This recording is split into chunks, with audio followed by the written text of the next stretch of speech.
이런, 늦겠다.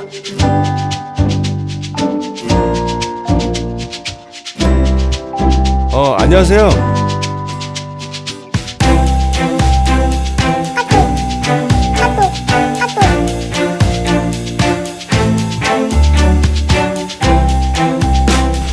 야, 너 뭐야 이거? 똑바로 못해 이거? 에?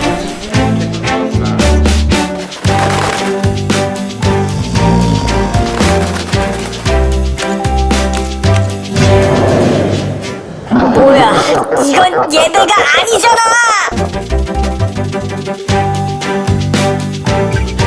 도와드릴게요.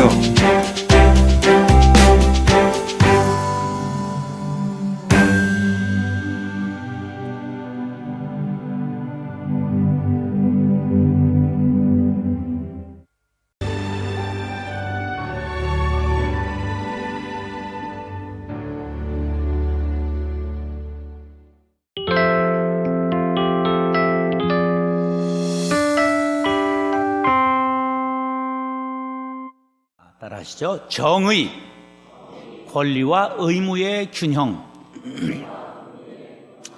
정의가 무엇일까 생각하다가 권리를 주장하는 것, 의무를 행해야 되는 것과 균형을 잡는 것이 정의다. 그렇게 제가 정의를 내려보았습니다.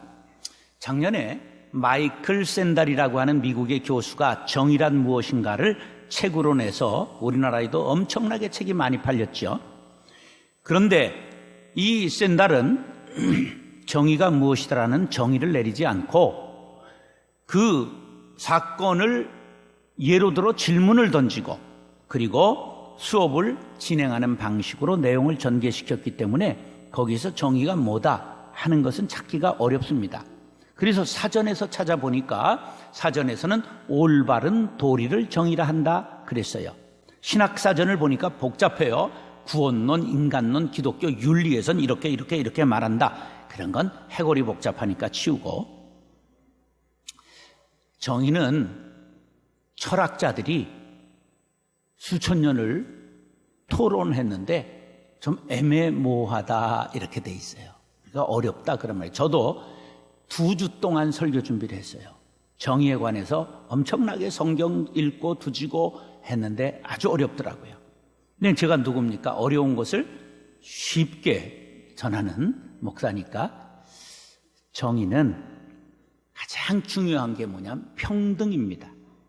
정의를 이루기 위해서는 뭐가 중요하다고요? 평등이 중요해요. 울피아누스라고 하는 학자의 정의예요. 정의는 각자에게 그의 몫을 돌려주고자 하는 항구적인 의지다. 조금 어렵죠. 그 다음에 존 롤스의 이제 정의는 정당화될 수 없는 불평등이 존재하지 않는 상태를 추구하는 것이다. 조금 어렵죠? 제가 쉽게 풀겠어요. 다시 한번 보여주세요. 정의는 불평등이 존재하지 않는 것을 말한다. 이러면 쉽잖아요. 그게 평등한 게 정의라는 거예요. 그러면 이제 한자의 오를 의자로 정의를 설명해 보겠습니다. 오를 의자는 양을 내가 이고 있는 형상이에요. 자, 양은 제물입니다. 내가 제사를 드려요. 그러면 제사를 드리는 나와 제물과 일치하는 상태를 경건하다 그렇게 말해요. 의는 하나님과 뜻이 일치되는 것을 의라고 한다 그런 거예요. 그럼 이제 서양적인 정의는 뭔가 justice라고 영어로 말하잖아요. 이건 라틴어, 옛날 로마 말에 유스티티아라고 하는 여신을 뜻해요. 이걸 레이디 저스틴이라고도 말했는데요. 법원에 가면 이 신의 모습이 이렇게 생겼습니다. 정의의 신입니다. 저게 레이디 저스티스예요. 그런데 잘 보세요. 저울을 들고 있죠. 칼을 들고 있죠. 눈은 가렸어요. 눈 잘 보세요. 눈을 가렸죠. 무슨 말을 하는 거냐 하면 저울은 정의와 불의를 판단하는 거예요. 그래서 가차없이 불이면 칼로 치겠다는 거예요. 그런데 눈을 가렸어요. 무슨 뜻이죠? 베는 게 없다. 상대가 누구든지 잘못하면 공명정대하게 처리하겠다. 이게 정의의 여신의 모습이에요. 법은 만인 앞에 어떻다고요? 굉장히 유식하시네요. 그래요. 법인 만인 앞에 평등해. 근데 세상은 그래요? 안 그래요? 그래서 나온 게 뭐예요? 유전, 무죄, 무전, 유죄. 이강원인가? 무슨 저 탈옥한 그 살인범들이 한 말이에요. 그 세상 돈 없는 놈은 그냥 죄인 취급받는다. 이제 이런 세상은 나쁜 세상이지요. 자, 그래서 정의는 사회가 추구해야 될 제1의 덕목입니다. 모든 사회 제도는 뭐가 깔려 있어야 된다고요? 정의가. 정의의 바탕엔 뭐가 있다고요? 평등이 깔려 있어야 된다. 이런 뜻이에요. 미가서는 정의의 선지자 미가가 썼습니다. 6장 8절 시작.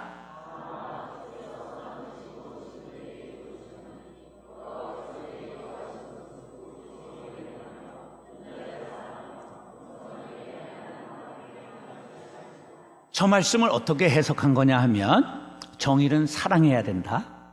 우리는 정의 사회를 만들어야 된다. 정의를 실천해야 된다. 제가 그렇게 해석을 했습니다. 사랑하는 형제 자매 여러분, 오늘 말씀을 상고할 때 정의를 사랑하고 정의 사회를 실현하고 개인도 정의를 실천하는 하나님의 자녀들이 될 수 있기를 예수님의 이름으로 축원합니다. 따라하시죠. 하나님은 정의를 사랑하십니다. 정의는 하나님의 본성 중에 하나예요. 정의로운 하나님은 정의로운 사람을 사랑하십니다. 이사야 선지자는 하나님을 정의의 하나님이라고 이사야 30장 18절에 이렇게 말했습니다. 밑줄 긋은 것만 시작.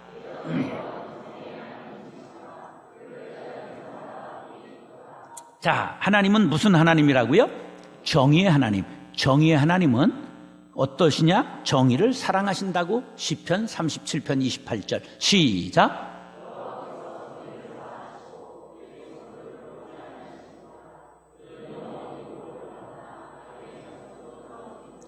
정의를 사랑하시는 하나님은 정의로운 자를 보호하고 끝까지 지켜주시겠다. 그런 약속이에요. 그러면 자, 잘 아세요. 정의의 하나님은 뭘 사랑하신다고요? 정의를 사랑하시죠. 뿐만 아니라 세상에 뭐가 가득 차기를 원하신다고요? 정의가 충만하기를 원하신다. 그래서 그 일을 하나님이 직접 하실까요? 하나님의 자녀들을 통해서 하기를 원하실까요? 굉장히 유식하시네요. 그래요. 우리를 통하여 이 세상의 정의로운 세상을 만들기를 원하십니다. 그래서 우리에게 정의를 행하라고 명령하시지요. 호세아 12장 6절 시작. 정의를 어떻게 하라고요? 지켜 행하라는 것이죠. 그러면 구체적으로 정의를 지켜 행하는 게 뭐냐? 신명기 10장 18절 19절에 구체적으로 말씀합니다. 시작.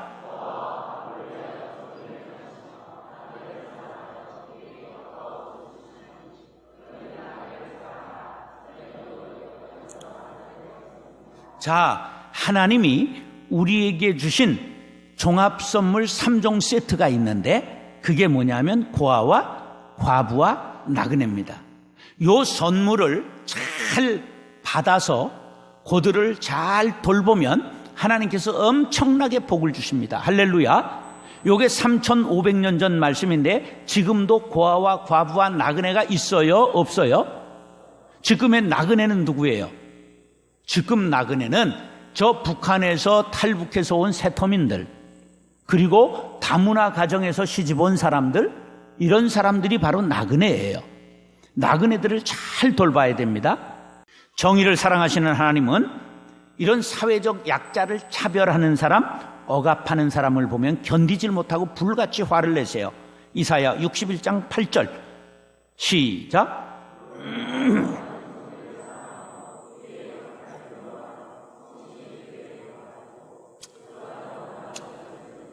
사회적 약자를 강탈하는 사람은 성실하게 그들에게 복수하시겠다는 거예요. 여러분, 약자를 밟으면 절대 안 됩니다. 그래서 하나님은 아주 심판하시겠다고 이사야 28장 17절은 이렇게 말씀하세요. 시작.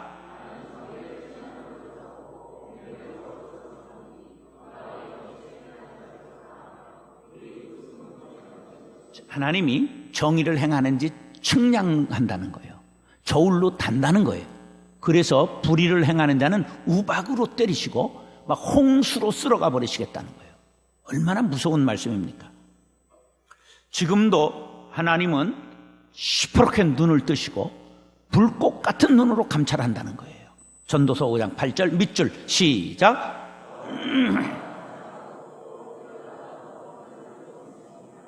예, 하나님이 세상의 통치자들보다 더 높은 곳에서 감찰하고 계심을 기억하시기 바랍니다. 시편 111편 7절 8절 시작.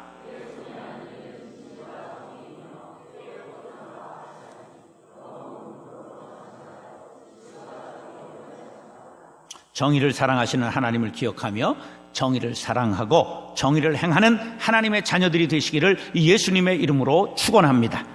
따라서 정의로운 사회를 만들 책임이 있습니다. 은행 마감 시간에 분주한 은행에 복명강도 2명이 뛰어들어왔습니다. 손들어! 머리 쳐박아! 그러면서 강도가 묘한 말을 했어요. 지금 우리가 가져가려고 하는 돈은 너희 게 아니라 은행 거다. 근데 목숨은 너희 것이라는 것을 생각해라. 말 잘 들으면 목숨 너희 것은 절대 건드리지 않겠다. 머리 쳐박아 엎드려. 그러니까 말을 들으니까 그럴 것 같잖아요. 목숨은 내 건데 돈은 내 게 아니잖아. 그러니까 전부 머리를 쳐박았어요. 그랬더니 푸대에다 돈을 막 담더니 둘이 팍 도망을 갔어요. 이 도망을 간 강도들이 아무도 추격해 오는 것 같지 않으니까 이럽니다. 두목, 우리 얼마나 되는지 세어봅시다. 그랬더니 두목이 이 멍청한 놈아, 조금만 기다리면 뉴스에 얼마가 훔쳐갔다 다 나올 텐데 그걸 뭘 세고 자빠졌냐. 머리가 굉장히 좋은 거예요. 근데 그때 은행에서 어떤 일이 벌어졌냐면 부지점장이 지점장님 경찰에 신고하겠습니다. 그랬더니 조금만 있어봐. 그랬더니 10억을 별도로 챙겨놔. 그래가지고 10억을 챙기는 거예요. 그러더니 전번에 우리가 70억 세빈 거 있는데 그것도 이번에 보충하자. 70억을 별도로 챙겨놨어요. 그리고 경찰에 신고하고 그날 저녁 뉴스에 나오는데 얼마를 훔쳤다고 나냐면 100억을 훔쳤다고 나온 거예요. 그러니까 이 도둑들이 너무 가슴이 벌렁벌렁, 야, 우리가 100억을 그래가지고 이제 세알해 보니까 20억밖에 없는 거예요. 그러니까 땅을 치면서 이 도둑놈 같은 날도둑놈들, 우리는 목숨을 걸고 20억을 쐬봤는데 이것들은 앉아서 80억을 해먹다니. 그리고 땅을 쳤다는 SNS에서 돌아다니는 이야기예요. 이게 무슨 뜻일까요? 세상에 믿을 놈 하나도 없고 모두가 민나 도로보데스다, 그런 말이에요. 정의가 이 땅에 무너졌다. 이건 무서운 이야기예요. 이 무너진 정의를 다시 세워야 될 사명이 우리에게 주어져 있음을 믿으시면 아멘 하시기 바랍니다. 미가서 3장 1절 시작.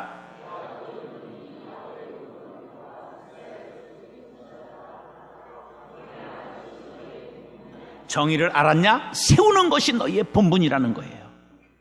이 지도자들을 깨우치는 미가의 지금 실책입니다.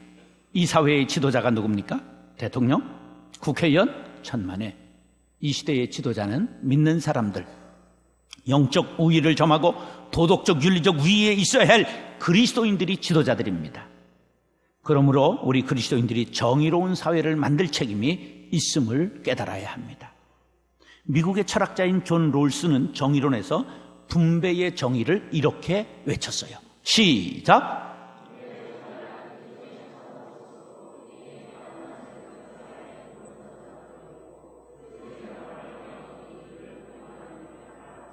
자, 이걸 제가 쉽게 얘기를 할게요.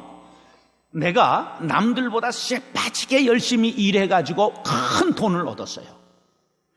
그런데 쇠빠지게 열심히 일한 능력을 누가 준 거예요? 하나님이 주신 거예요. 그러니까 저크버그처럼 99%를 사회에 52조를 환원한 거예요. 이런 정신이 기독교 정신이요, 성경 정신입니다. 그래서 미국의 부자들의 세금을 좀 낮춰줘야 된다. 그래야 사업이 잘 될 거다. 그랬더니 누가 반대했어요? 부자들이 반대했습니다. 안 된다. 미국은 부자들이 세금을 많이 내야 된다. 부자들이 반대해서 부자들의 세금을 낮춰주지 못했습니다. 이게 바로 미국 사회를 형성하고 있는 청교도 정신입니다. 성경 정신이라는 거예요. 자, 그러면 우리 거룩한 빛 광성교회는 정성진 목사가 잘해서 교회가 됐죠. 아니, 왜 이렇게 가만히 있는 거예요? 정성진 목사가 잘하지 않으면 될 수가 없는 거예요. 그런데 정성진 목사가 잘한 것도 누가 잘하게 하신 거예요? 그게 중요한 거예요. 하나님께서 도와주셨습니다. 하나님께서 인도하셨습니다. 하나님께서 은혜를 주셨습니다. 그러면 아들에게 주면 돼요? 안 돼요? 자기가 혼자 많이 처먹으면 돼요? 안 돼요? 부자로 살면 돼요? 안 돼요? 안 되는 거예요. 안 되는 거. 여러분, 이런 정답을 알아야 교회가 정의로운 교회, 정의의 모범을 보이고 정의사회를 구현하는데 앞장서는 교회가 되는 거예요. 우리가 지역사회를 기반으로 교회가 된 거예요. 지역사회에 이바지해야 되는 거예요. 우리가 12월에 들어서 김장하고 쌀, 라면 막 이렇게 도와준 게 5천만 원 나누었어요. 많이 한 것 같지만 안 해요. 더 해야 합니다. 이게 우리가 지역사회를 기반으로 교회가 됐기 때문에 이 지역사회를 섬겨야 정상인 거예요. 그런 정신에 동의하면 아멘 하시기 바랍니다. 아멘 하면 헌금 더 내야 되는 거예요. 그 다음에 우리 교회보다 더 큰 교회에서 오신 분 손 들어보세요. 온누리나 전누리나 이런 데서 오신 분들 손 들어. 이런 분들은 참 좋은 분들이에요. 이게 헌신하러 온 거예요. 작은 데로. 그런데 작은 데에서 우리 교회로 온 분들 손 들어봐요. 이거 보여요. 이건 전부 잡아먹은 거예요. 그래서 큰 교회는 작은 교회를 섬겨야 될 의무가 있어요? 없어요? 있는 거예요. 아주 두말하지 말고 잔소리하지 말고 돈을 예산을 세워서 작은 교회를 섬겨야 합니다. 그래서 우리가 140개 교회쯤 지금 이렇게 같이 하고 있어요. 1년에 70개 교회를 구체적으로 전도해주고 물질로 돕고 그리고 교육으로 돕고 가서 예배로 돕고 여러 가지로 형제처럼 살아가고 있습니다. 이거 당연한 일입니다. 왜? 잡아먹어서 된 거지 지가 잘나서 된 거 아니에요. 큰 마트가 생기면 작은 마트 죽지요. 사회적으로 공헌해야 되는 거예요. 큰 거는. 이런 정신에 동의하시면 아멘 하시기 바랍니다. 여러분, 그런 미안한 마음을 가지고 큰 교회 다녀야 됩니다.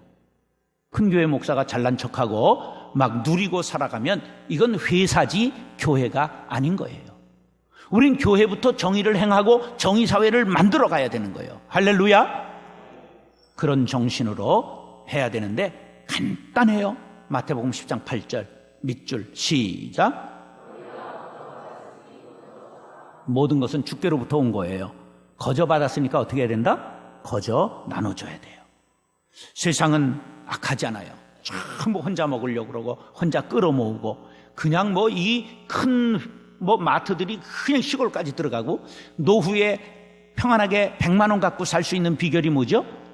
이마트하고 먼 거리에 있으면 노후에 조그만 돈 갖고 잘 살 수 있어요. 그러니까 이마트하고 거리가 노후를 이제 어떻게 살 수 있느냐를 측정한다는 거죠. 그러니까 전부 잡아먹는 거죠. 편리하지만 좋은 세상은 아니라는 것을 알아야 합니다. 얼마나 정의를 행하는 사람이 적으냐? 예레미야 5장 1절 밑줄 시작.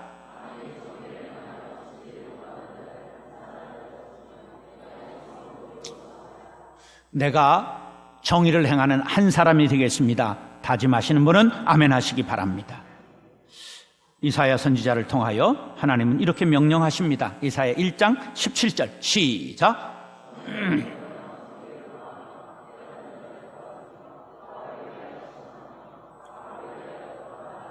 정의를 외치는 정의는 외치는 것이 아니라 실천하는 것입니다. 세상은 너무 정의를 외쳐요. 저도 젊을 때 그래 봤는데요. 정의는 외치는 게 아니라 뭐 하는 거라고요? 실천하는 겁니다. 우리 모두 나부터, 작은 것부터, 우리 교회부터 정의를 실천함으로 정의로운 세상을 만들어 가시기를 예수님의 이름으로 축원합니다. 따라서 정의를 행하는 자가 복을 받게 됩니다. 한국의 선비 집안 중에 안동의 의성 김씨 집안이 유명합니다. 의성 김씨는 적어요. 의성 김씨 손 들어보세요. 의성 김씨, 아이고 양반입니다. 이렇게. 의성 김씨 가문은 어떤 가풍이 있느냐 하면 바른 말 잘하는 가문이에요. 그래가지고 집안의 가훈이 이래요. 위인 신자 영수 옥쇠 불의 와전이라 신하가 됐으면 부서지는 옥이 될지라도 온전한 기왓장으로 남지 말아라. 임금 앞에서라도 바른 말 하라는 거예요. 그래가지고 학봉 김성일이라고 하는 의성 김씨가 사간원의 정원이 되었습니다. 이게 6급 정도 되는 벼슬이에요. 그런데 하루는 선조 임금이 이 언관들 바른 말하는 아니되옵니다 이런 사람들만 모아놓고 자기 자랑을 하고 싶었어요. 그래서 이렇게 물었습니다. 나를 선대의 군왕에 비교하면 어떤 임금과 비슷한가 이렇게 물었어요. 그러니까 한 언관이 요순과 같은 성군이십니다 이렇게 말하니까 김성일이가 있다가 요순도 될 수 있지만 걸주도 될 수 있습니다. 걸주는 나쁜 왕이에요. 그러면서 하는 말이 스스로 성인인 체하고 직원을 멀리하는 병통이 임금에게 있으니 이것이 걸주가 망한 까닭인 줄 아시기 바랍니다. 옆에 있었던 신하들이 새카맣게 얼굴이 되고 등에서 그냥 식은땀이 쭉 흘러내렸다고 전해옵니다. 그런데 그 가문이 망하지 않았어요. 그 가문이 잘 유명한 가문이 되었어요. 왜? 하나님이 도와주시기 때문입니다. 시편 112편 4절 5절 시작.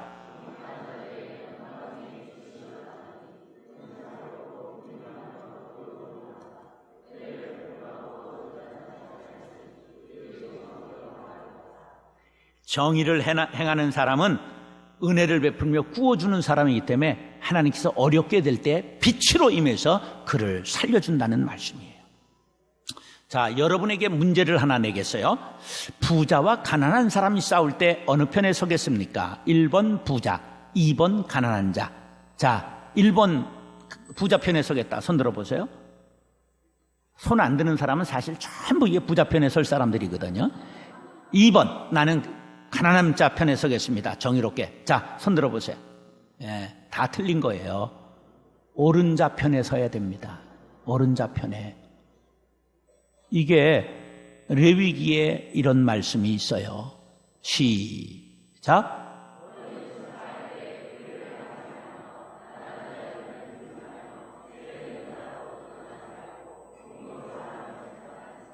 재판할 때 내 선입견을 가지고 내 감정을 가지고 부자 편을 드는 것도 죄고 가난한 자 편을 드는 것도 죄예요. 어떻게 재판해야 된다고요?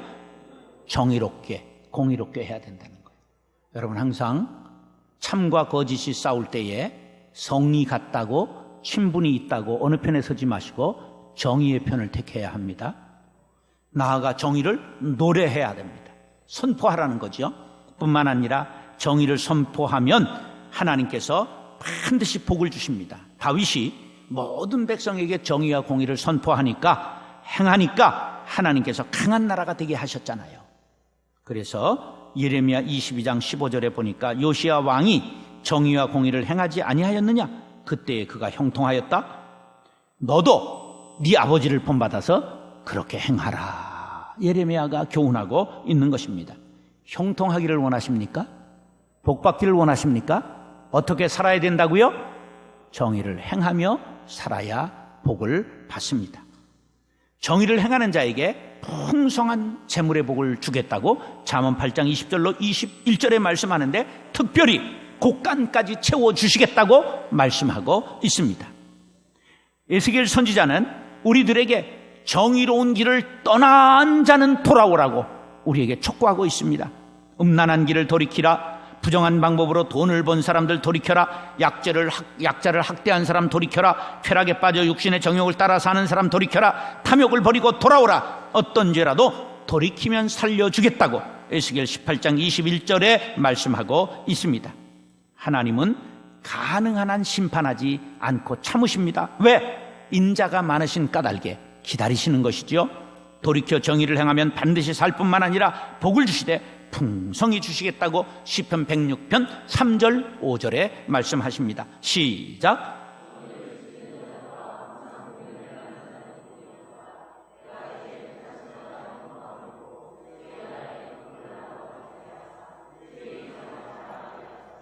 다른 걸 자랑하는 게 아니라 정의를 지키고 행해서 복을 받아서 주께서 나에게 이렇게 주셨습니다. 자랑할 수 있게 되기를 예수님의 이름으로 축원합니다.